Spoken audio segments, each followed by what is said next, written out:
Go long. And there it is. Well. That's good. Well. Um, Back for another one. welcome, Flick Filter Nation. Welcome back, chat. Welcome back. Welcome back. Welcome. Mm, mm. What are you doing? You know, doing what I gotta do. Doing what's So, necessary.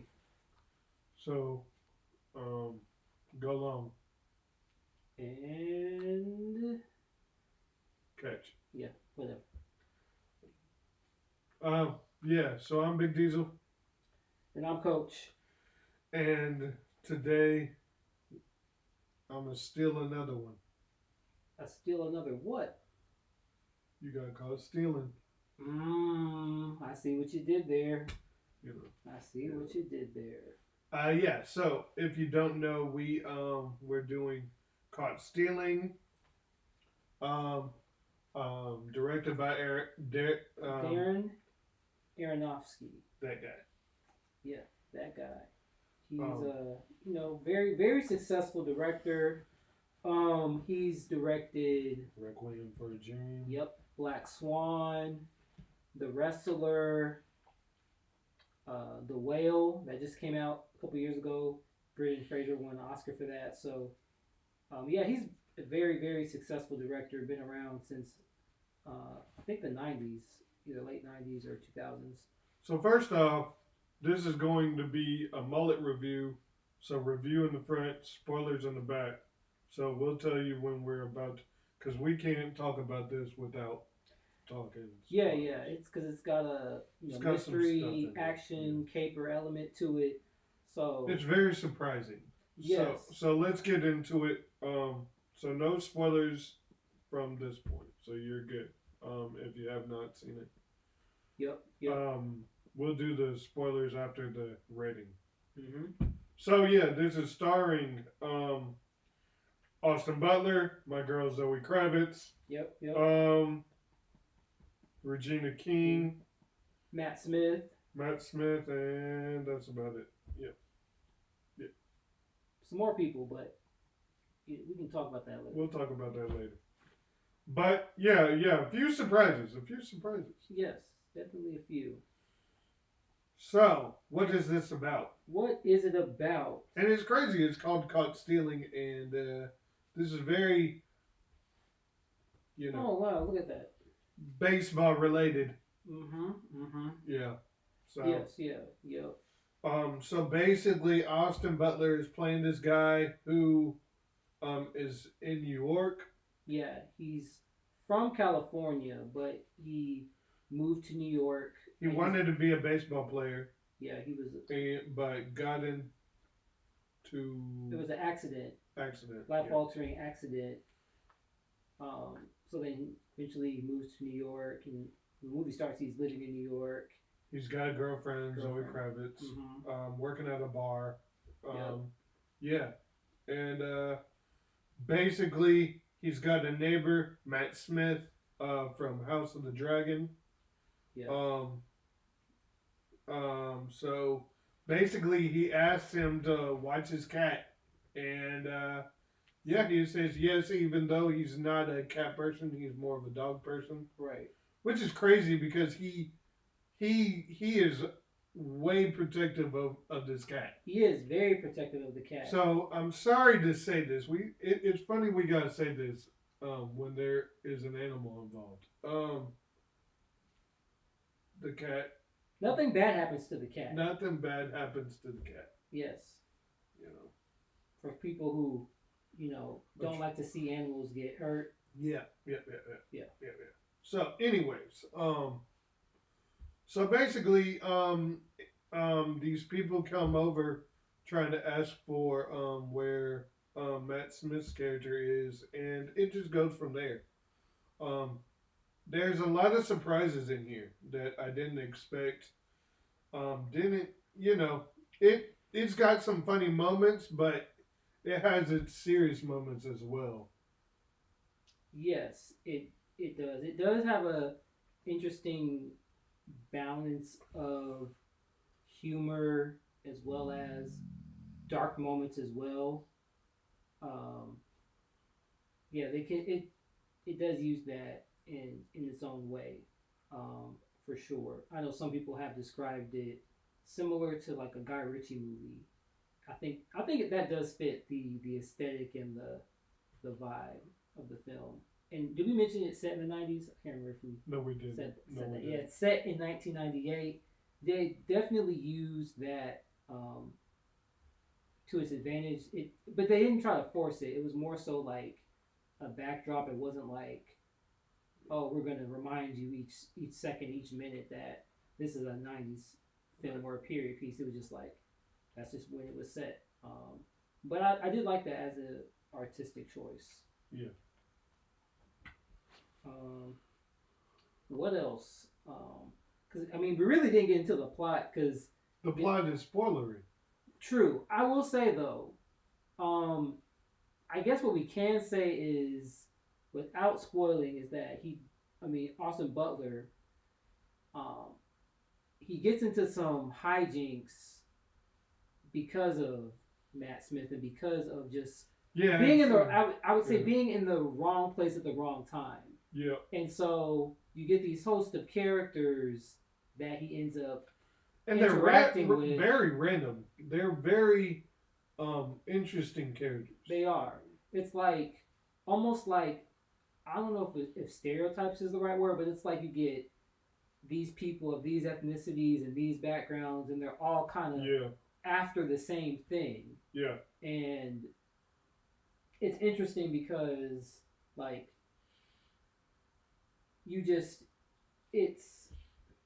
I don't know, it's almost like you're watching like a old fable in a sense. I don't know if that's the right word, where it's like you get this person, you get these people, and I wouldn't say any of them represent like a certain moral view, but it's like you've got these different characters of these backgrounds, and it's all like, we're just gonna see what happens when you put these people together. Right. So yeah. Performances. I like Austin Butler. I've liked him since he did a TV show called I can't remember. It's more like fantasy type. I can't remember it. He did a fantasy show? Yeah, I was while you think of that, I'll just say I was introduced to him when he was on Zoe 101. Zoe 101, okay. Yeah, he was he came in one of the later seasons when Chase had left and went to a different school. After my time. Yeah. So I was still growing up. You were a little bit older, but yeah, he was on there. I didn't realize it was him at the time because he kind of blew up years later. But he's been like a working actor. He's been grinding out for years and years, and now I feel like within the last couple of years, he's definitely been more visible, between Elvis and then Dune Part 2 last year. So I think he's Bike Riders. Oh, Bike Riders, of course. He was in Once Upon a Time in Hollywood. Yep. Yeah, he's been in a lot of things, but I feel like he didn't it was definitely Elvis. Elvis is what made him like in the mainstream, where like you see his face, you hear that name, and people are gonna recognize him. He did a great job in Elvis. He did. He did great. Bike Riders, if you have not seen that, I feel like you should definitely see that.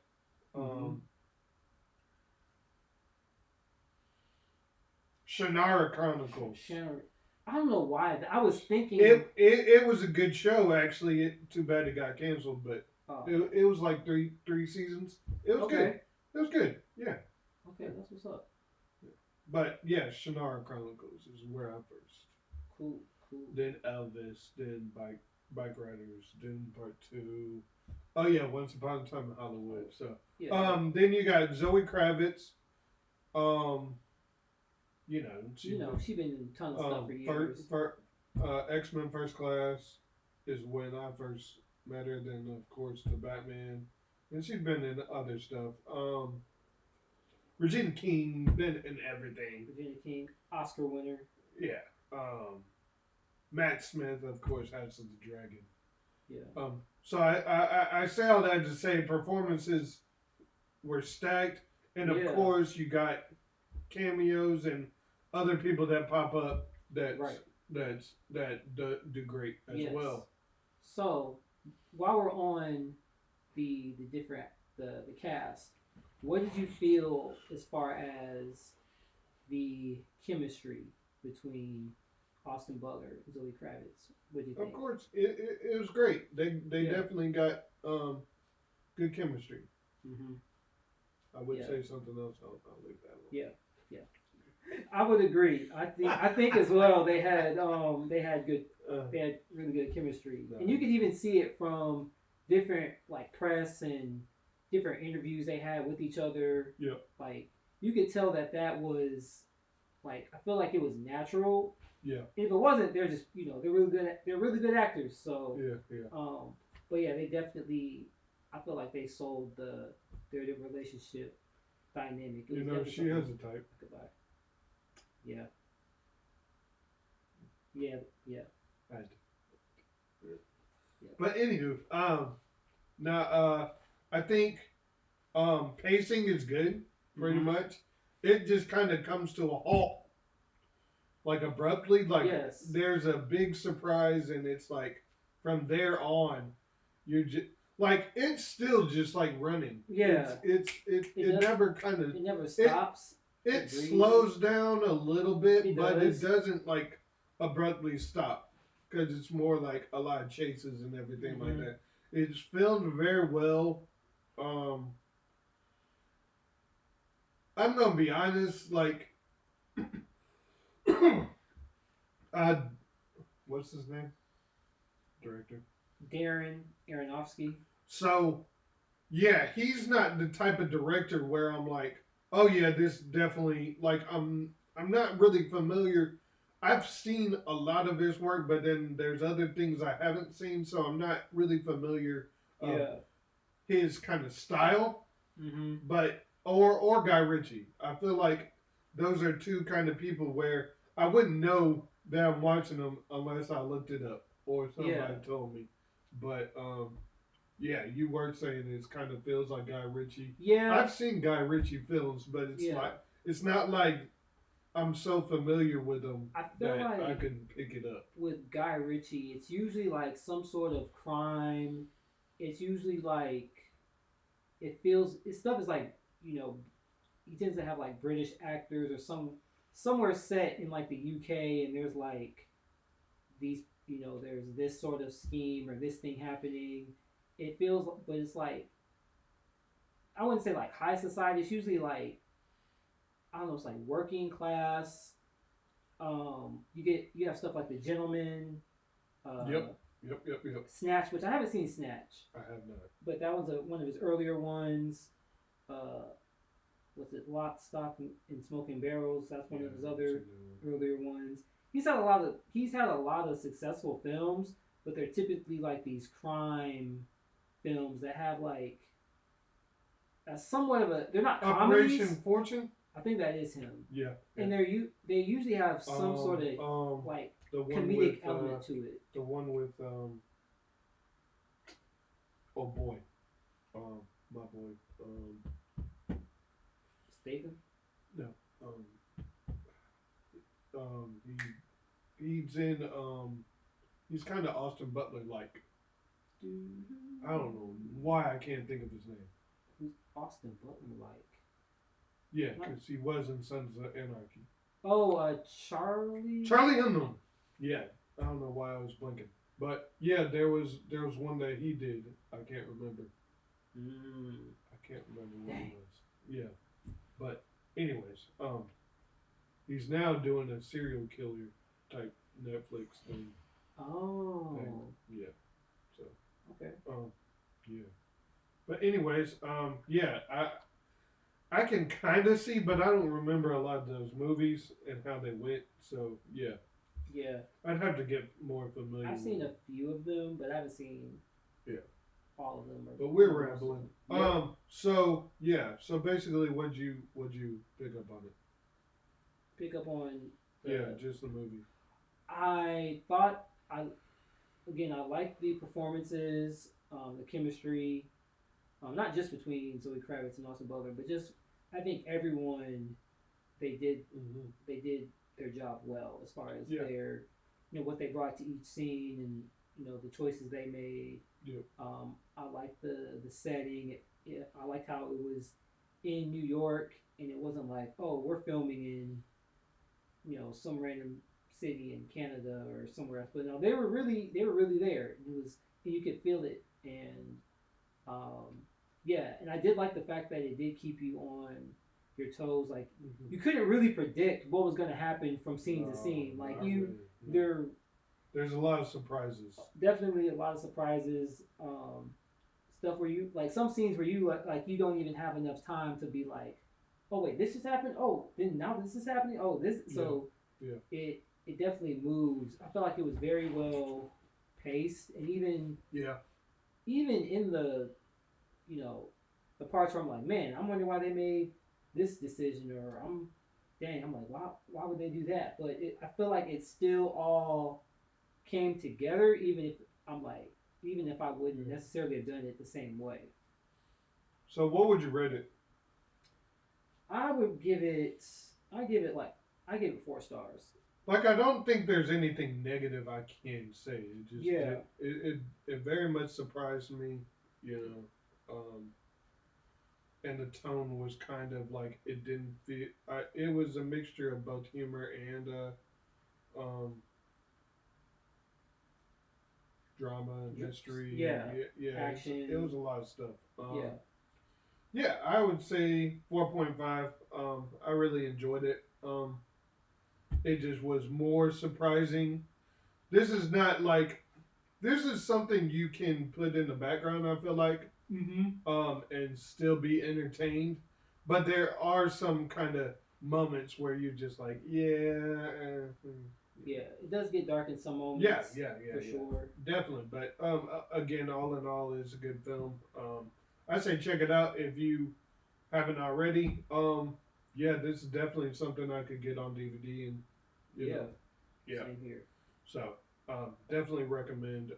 Absolutely. So go check that out. Yep. Now that we're on a rating system, yep. Now we're going to get into spoilers.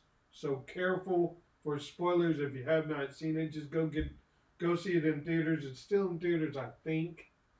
But ooh, I don't know about that. Maybe a couple. I don't think. Yeah, it won't be for long. But so go check it out. If not, it'll be on streaming or get on DVD. But I recommend. I recommend a great watch. Anyways, from this moment on, we're going to talk about spoilers. So 5, 4, 3, 2, 0. Yeah. So the cat dies. So you lied to the people. Well, depending on. Well, if they made it through this, Yeah. It was just to test the waters. Right. But anywho, no, the cat was fine. But somebody else was not. Too soon. Yeah. Yeah. Going out. How are we gonna do this? So there's a lot of surprises. Where you want to start? So I guess we can start with the actual plot because we didn't really get into the. I don't even know what they were chasing him for. They was trying to get the money. Remember? Okay, but there's a key that ultimately. Oh, that's what it is. Yes, the key. That's hidden in like the squeaky toy that's like in the litter box. Yes. And it looks like a poo. Yep. It's good hiding spot. That is a great hiding spot. Yeah. But anywho, so they're all looking for this key that has some money that's in a storage unit. Mm-hmm. And basically Matt Smith, what's crazy too is Matt Smith is like, what is he? He's like a punk rocker type dude. Well, I mean like. He got involved with some I forget if it was the Russians, the Italian mob, some mob. He got involved with the mob. So basically, things happen to where he goes away for his dad's thing, and does the dad not make it or something? I think his dad I know his dad was sick and maybe passed away or something. Yeah, something happened to where he didn't even mean to, but because of the stuff that happens, Zoe Kravitz ends up dying. Yes, because of various the Jewish guys. Yes. Well, you spoiling that, right? We spoiling that. It's a spoiler, but that is. But I know you want to.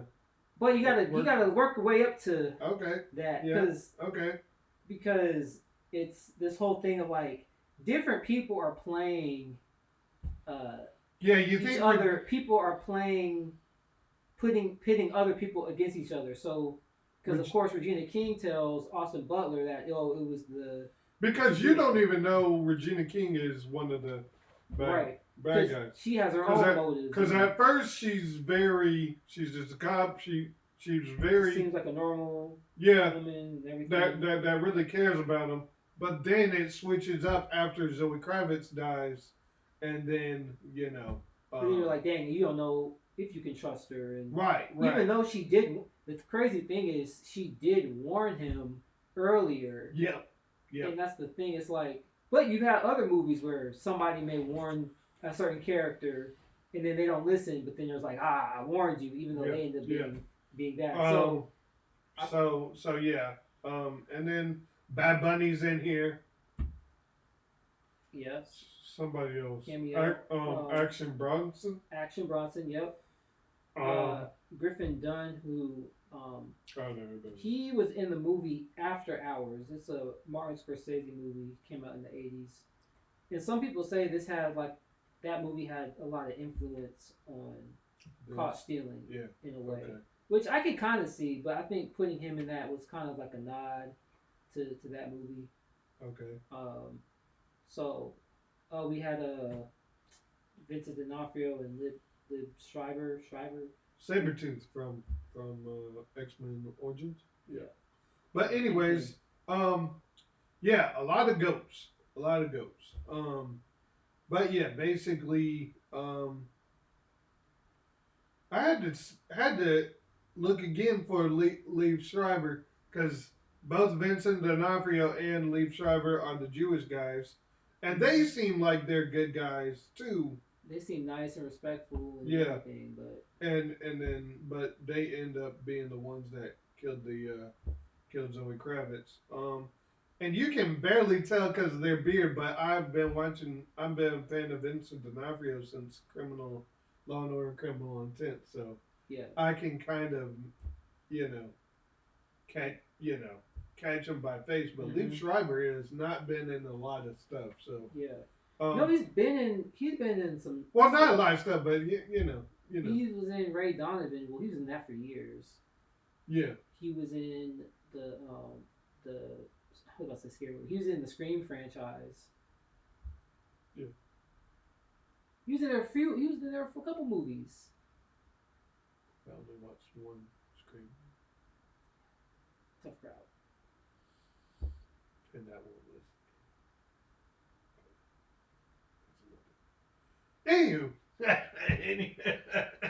Anywho, but yeah, that's basically the spoiler. Is that he didn't mean for all that to happen, but and then just everybody just starts.